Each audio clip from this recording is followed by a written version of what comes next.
Hello guys, welcome back to Let's Go Far Together. Today I want to share with you guys that I'll be going to the Mexico versus Belgium game at the Soldier Field in Chicago.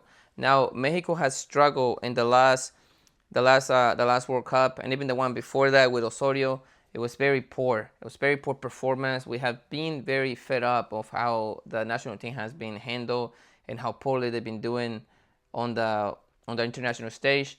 They done well locally on the last two CONCACAF tournaments, on the Nations League and the Gold Cups. They won it. I know the U.S. fans would say, well, the U.S. didn't bring their best players, but that also speaks more bad about the U.S. than it does about the point you're trying to make, in my opinion, because if you don't show up to the tournaments that are your tournaments, then when are you gonna sustain the superiority that you claim to have?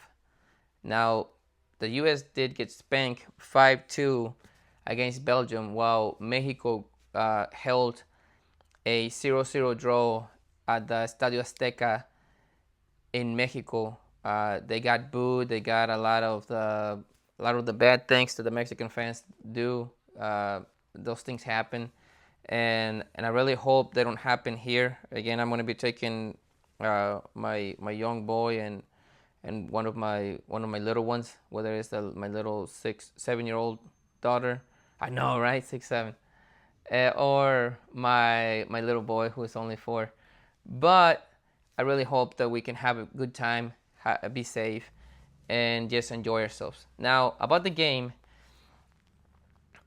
I want to have a respectable result, and the way that Mexico is going to be able to do this, I believe, is have a back four first of all. Don't go to a back three and get caught open on the wide areas, because if those wing backs don't get back in time, and even if they do, we're going to get compromised in the midfield, and it just becomes a mess. I'm personally not a big fan of the back three, but you can disagree, and you can let me know in the comments why, and let me know why you think that would be a better formation, and how would you work it tactically.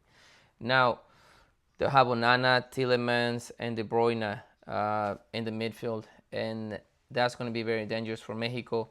I believe that our best chance is out of possession to go to a 4-4-2,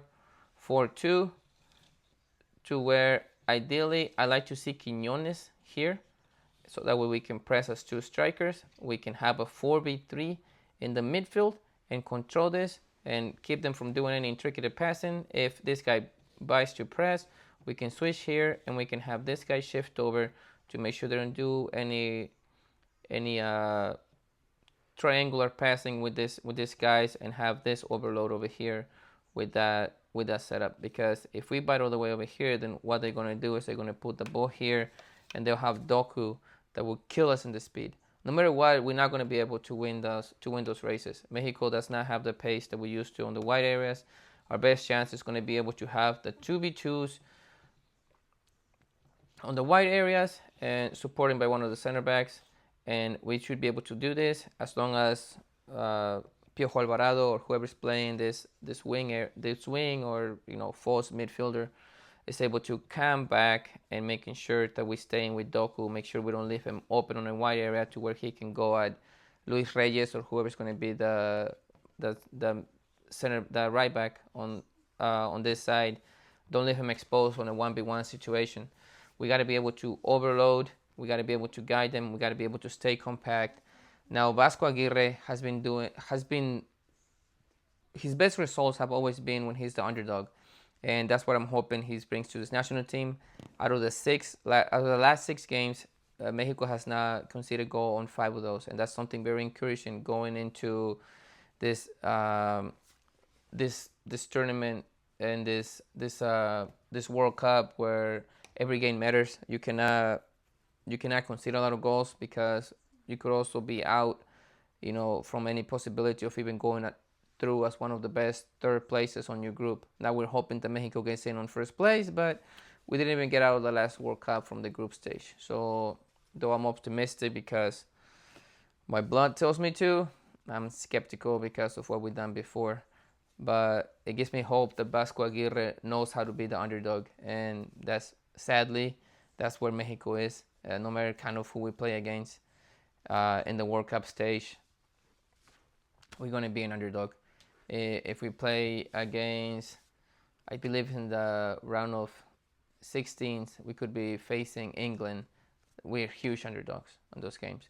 Against a Belgium whose stars are fading, we are huge underdogs.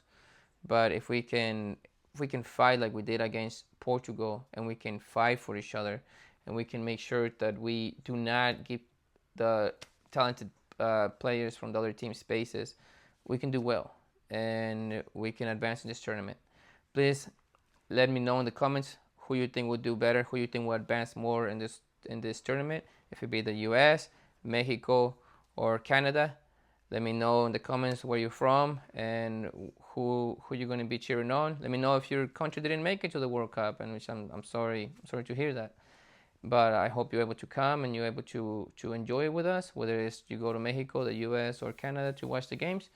Make sure you subscribe. Make sure you give the video a like, and make sure you watch the game, and maybe you see me in the telly. See you in the next one.